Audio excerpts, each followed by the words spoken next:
Hey True Nation, this is Stevachii on True Podcast. I have Heather, Krista, and Maddie with me, the directors with True Minnesota.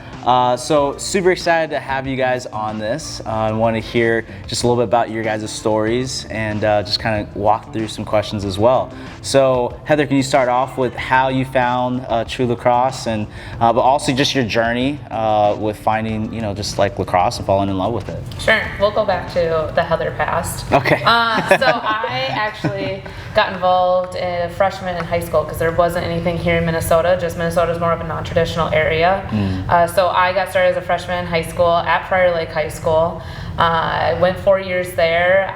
There wasn't really a whole lot of recruitment going on here in Minnesota. I think there was maybe a couple girls that went and played in college when I graduated in 2009. And then I actually went to Duluth, UMD, Gold Bulldogs, for 3 years and played club there and absolutely loved club. Got to know a bunch of people, lots of friends from that, and that was a really great experience. I came out of college not thinking I would do anything else with lacrosse. I got into corrections. I was a corrections officer for a juvenile facility for 7.5 years. Wow, so my plan, my plan was not to get involved in lacrosse, but I got roped back into it into our Prior Lake youth program. A mom had reached out and said, "Do you want to get involved?" And I said, "Sure, we'll interview." And so the rest is kind of history there. I started coaching for the youth program at Prior Lake. I went from there into our high school program, started running our youth program, so now I'm the development director there. And then took over as the head coach in 2018 at Prior Lake, now with 2 state championships underneath the top. I know. A little flex on that one, little flex. A little bit. We had to, right? But it was really cool to see from when I was a freshman in high school there for a losing season to now being one of the top teams in the state. And so just seeing that development, not only as a player, not only as a coach, but all the way through. And so that's been really cool. I don't know that a lot of people have that story of being able to say, I played for this program, it was a losing program, and then turning it around. Not state championship, but. And then I started coaching club, I think back in 2014, 2015. Krista kept reaching out to me. She's like, "Do you want to come over to True? Do you want to coach at True?" And I was like, She means begging. Yeah, and I think I was just I was so invested into my full-time job as a corrections officer. It was just not the right timing to take on a new full-time job. And so finally I was 7.5 years in the corrections field is a lot, and this opportunity again presented itself. Again, begged itself back to 3 years. It took me 3 years. That's dedication right there. Yes, it was dedication. I knew I needed her. Yeah. And so I got involved and became full-time here January of 2020. So this was my first real full year of being a part of it all, and it was exciting. It was more than I could imagine. So I said, how lucky am I to be able to do this with my closest friends and being able to coach lacrosse full time, so it was really a dream come true. Wow, here. that's awesome. And it's cool to see that the hard work paid off for both of you, but for Finally, you getting thank you. Finally. Yes. So Krista, can you talk to us about the same thing? I'm the oldest one here. We just Only determined by a that. couple years. But I'm the oldest one here. It wasn't even a sanctioned sport until I was a sophomore in high school. Oh wow. So I started sophomore year of high school and really had no idea what I was getting into. I graduated and was thinking, oh man, I want to play. I want to keep playing. I didn't want to be done. Yeah. And so I went to the University of Minnesota, go Gophers, and played club there. And then I was thinking about walking on somewhere else, but I just decided that I was going to stay home. And I do kind of do this now so that I can give girls an opportunity that I didn't take. It wasn't really presented to me, but you know what I mean? It was it's definitely something that I am passionate about that way. Came out of there, same thing, didn't think I was going to do anything else with lacrosse after that. And I had a 12U beg me to come and help coach. Oh wow. And so I did, and I never looked back. I was a head coach at Wayzata for a few years, and then back at Minnetonka where I went to high school.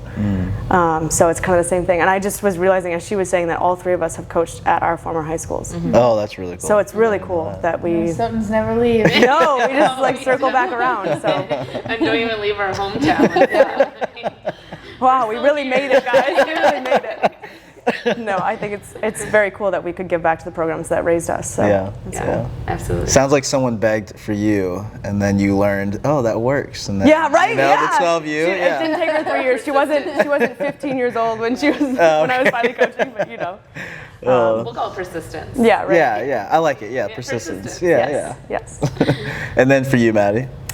Yeah, so I started a little earlier because I'm younger. So lacrosse was more The baby of developed the family. When I was in high school. I actually played hockey, which now I almost dislike hockey. But I played hockey all throughout middle school, elementary school, into high school, and then they offered me, as a 7th grader, starting goalie on the varsity team, and I was like, absolutely not, I'm done. And I started lacrosse, and as a 7th grader, I made JV somehow, no idea how. I was horrible, and then fell in love with it that way, and then just kept working. I quit all my other sports, and lacrosse was it. And then moved to Chicago for college. Played there for 4 years, North Central, go Cardinals. Okay, but that's not the rivalry. Gopher Bulldog rivalry is big. And after college, I actually went to college with a former True employee who kind of introduced me to True. So that's how I got into True. Krista was out of town. I was emailing her like 1,000 times, not knowing what the industry was like, right? Yeah. Like when you're at a tournament, you don't look at your phone. Yeah. So when she got back, she was like, hey, let's interview. So I started in I don't even remember, 18? to be honest. January of 2018. And I've been here ever because the since. program started in 2016, so Yeah, for sure. so it's been cool to kind of, I mean, she started it from the ground, but I was kind of that person that came in kind of as it was really booming. Yeah. So now you're seeing it just boom even more. Yeah. And teams grow and kids develop, and I just remember like when I first came in, I had a team of 10U. That was like my task. Yeah. Here's your 10U team, run with it. And I did, and now they're 8th graders. Wow. And they're some of the best 8th graders in the state. So it's cool to watch, it's cool to see, and kind of now I used to coach at Burnsville, and then now I'm at Simley High School. Wow, that's awesome. Yeah. It's and you kind of touched on it a little bit. How did like the girls program start here in Minnesota? Yeah, I guess I'll answer that one. Yeah, because you started from the ground, right? Yeah, so I was coaching for another club, and I think there's a lot of great programs here in Minnesota. We have a lot of clubs. There's a lot of places for girls to land. I just was looking to do more coaching. I just wanted to have a place where I was feeling like I was putting forth all my effort, you know? Yeah. And so I kind of branched off and tried to find somewhere that I could land and do that. And Patrick Crandall, my husband, and I landed here. And started here, and we had 13 girls. Wow. And we somehow split that into 2 teams. I don't know how we did it. It was not. I don't even recall. I think I blacked it out. But we started with 2 teams that first year. We had like a U15 team and a U13 team or something. And then the next year we had 80 girls at our tryouts. And then the next year was like 135. And then it just blew up. And that was the year that I pulled you in, because I was like, I can't do 135 by myself. Yeah, that's like crazy. it's a crazy amount. So it's just grown every year. Yeah. And our 24s are now ranked 61 in the country. Like that's really cool. Yeah, I think to that's be a awesome. Minnesota team that's nationally ranked at 61. Yeah. That's huge. Wow. So. Yeah, and a big chunk of those girls were 12Us for us. So we've kind of seen them develop into that dominant team that they are now. So. Yeah.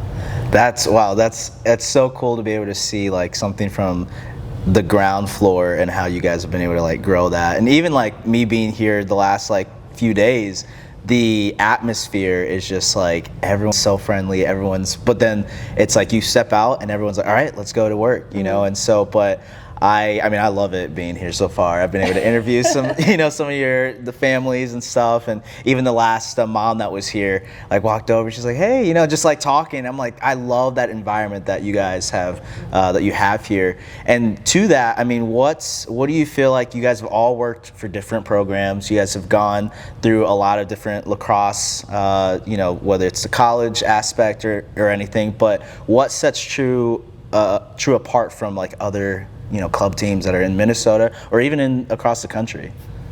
Yeah. I think, well, and just retracting a little bit too, obviously True Minnesota boys were here before True girls were here. And I think the best thing that, Elsie was here from the start with the boys program, and I think the best thing that he did was hire a woman to start this program, with her husband, who was also involved in the women's game, and somebody who was very passionate. So it's not, this kind of like that fear of, boys running a girls program. No, it's very passionate women who have played, who know the game, who are here to create this. And I know from the start, Krista, when she was begging me to come over, we'll say persisting that I come here. Insisting, how about that? Insisting, yes. She had said, I really want to create a leadership aspect into this program, and that's something that I want you to be involved in. I want you to come in and create our future leaders and our girls who are going to be people that are not only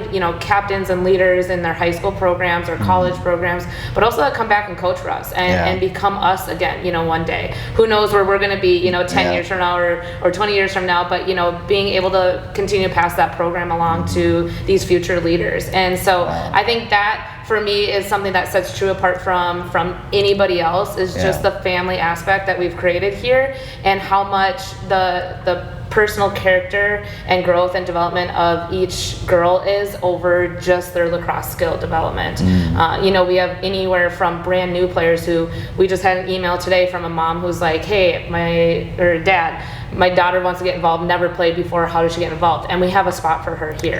Cool. And so for us to be able to offer that to so many different people, and people reaching out of like, hey, I have friends that want to get involved in lacrosse but never played before, or I have a top player from Minnesota. I mean, we have girls who are on state, all states and all section and all tournament and all conference, and we just have so many of those girls that flood our program. And so it's just cool that we have a spot for everybody here. And I think personally for me, that's what has set True apart. Wow. Yeah. That's awesome. For you guys? I would have to say the coaching. Okay.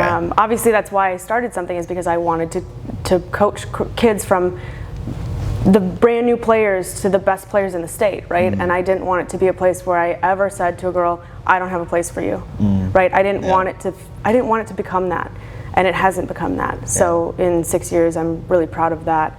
I'm also, my staff is amazing. I mean, like, you almost made me cry right there. Like, I think it's the most passionate staff in the state, and I don't think you'll find a coach here that doesn't care about the kid they're coaching, right? I think it's just that everybody is so connected that way. Like you said, you were even feeling that, you know? Yeah, absolutely. For you as well. Yeah, I think kind of to branch out a little bit, Heather covered kind of how True Minnesota sets us apart. But I think also True in general, the kids here meet kids all over the country. Yes. And I think that's really cool, because you then could play with them in college. Like if you want to go play college with somebody from Illinois, like that's an option for you, or Maryland or Colorado or wherever you go. And then there's opportunities to play with those kids within True as well, which is awesome. And then they start following each other on Instagram and creating new opportunities and friendships. And I think for me, club was so small when I played, that I'm still friends with kids that I played club with, but it's within the state. And I think having most of my friends in Chicago from college, it'd be cool to then have friends outside of the states that you went to college or that you played in, and kind of, I mean, everybody likes to travel here, so if you have a friend in Washington, right, that you played club with 6 years ago and you stayed connected to them, that's a fun experience to have too. So True is big, but it's still a family. So awesome. Yeah, and I think, well, going off of that too, like not only do these players create connections to other players in our program, but the coaching staff and how many connections we've created too within coaching staff, and that's from college coaches that we have in our program, to our national program who has those connections to even us, the connections that we've built at tournaments or showcases, or having that personal connections with these college coaches. So it's really cool to see, like, if I don't know this college coach personally, or if I don't know somebody personally, like somebody else in True Nation does. Yeah, that's awesome. And it's really cool. I think for anyone watching this, we can tell just how you guys all just love working together, just the chemistry that you guys have. And I think when the coaches and the leaders of a company are like that, it trickles down to the players, right? And then the players are able to have that same feel. But you just touched on the college aspect a little bit. Can any of you guys walk us through the recruiting process that you guys have? Well, Heather's actually our recruiting director. Oh. So she can do all of that. All right. So something that, it's a whole family involvement into that recruiting process, and why I involve parents into it as well as players. And so from the get-go, we want to get parents on the same page and with their players, because that's where most of that homework comes from, is at home, and these kids really taking the initiative to put themselves and market themselves out there. And so we talk to these kids and families about how different everybody's recruiting journey is, and not comparing yourself to the next, or not comparing yourself to, like, even there was so many girls interested in this program or this program. It's like, okay, where are you interested? Where do you want to play? Or even the new players that come in and, like, I do want to play in college. If that's a goal of yours, okay, what do we need to do to be able to get there? Because there is a place, and I think that's the cool part about lacrosse. It doesn't have to just end after high school. And so these girls really grasping that concept of, if I want to play and put myself out there, there is that opportunity for us. And so, part of the recruiting process here is, like I said, getting these parents in, doing an orientation with them, and then doing individualized by class, getting the girls in. And I was talking to parents about it. I said, having that teacher over their shoulder to be like, you need to get, these emails out and get, your Connect Lax profiles updated at Connect Lax, right? Like, a little shout out to them, because they've been awesome for us. And so getting these girls to really get behind the recruiting process, and not relying on anybody to be the sole person who gets them recruited. I want to support you on that journey. We want to support you on that journey. Your coaches do. I know high school coaches get involved in that too. But making sure that these girls are really putting themselves out there, to get in front of them, and being, I said, be assertive and be persistent, with your recruiting process. Anything else that you guys would add to? I was just going to say that, like you said, everybody's journey is their own, and they need to trust their own process, right? Like, I think a lot of girls will watch somebody else go through it, and they think, oh wow, they just went to a tournament and they got seen and they were recruited. That's how I have to do it. Right, and they think that's going to be it. And then if it doesn't start to happen, then they're frustrated, and then they still haven't sent emails, and you know what I mean? Like, you have to go through the process, and you have to trust that it's what needs to happen for you is going to unfold for you. I think that's the biggest thing that we try to preach all the time. And to be persistent. Maybe we should just call this, like, the persistent hashtag. Persistence. What persistence does for you. No, I love it. It's a core value of mine at my high school program, persistence. That's awesome. I'll hashtag that. It'll be hashtag. Truly persistent. So for anyone that's, any young girl that's watching this and they're like, wow, like, I'm going through a tough time right now, whether it's like just with my stick skills or they're going through a barrier and like, man, I'm not as good as I want to be. What is something that you guys can encourage them or give them a piece of advice that you guys have gone through and that helped you to, get through college and high school and college, and even in your career right now of the tough times, because I know it's tough to be a director sometimes, and those things that keep you motivated and keep you to go to the next level? I mean, for me, the girls keep me going. I think we can all say that at some point in this program, especially with COVID, the kids are what keep you going. And for that girl that's struggling, just keep going. Find a reason to keep going, because it will get better. And I was not good when I started. She was saying she was not good when she started. Heather? I had a stick, one of those blue beginner sticks, all the way up till my freshman year of college. Through my freshman year of college, yeah. So to say. We all started somewhere. Is my Yeah, point, yeah, right? yeah, that's we all started somewhere, and we learned what we needed to learn. Yeah. And people have always asked me, like, how did you know you were as good as you were going to be?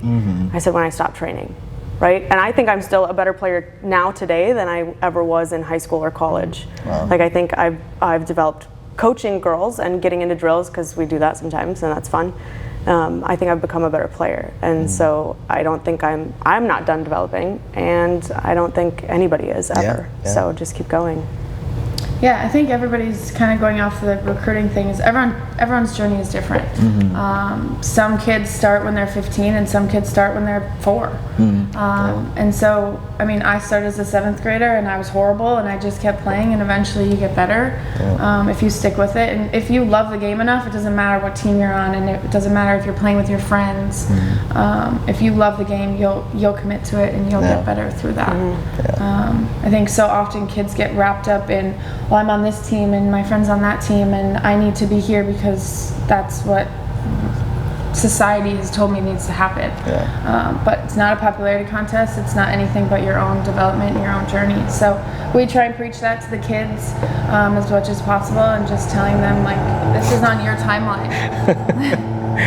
Gotta love the lawnmower in the background. We'll just talk about the elephant in the room for this.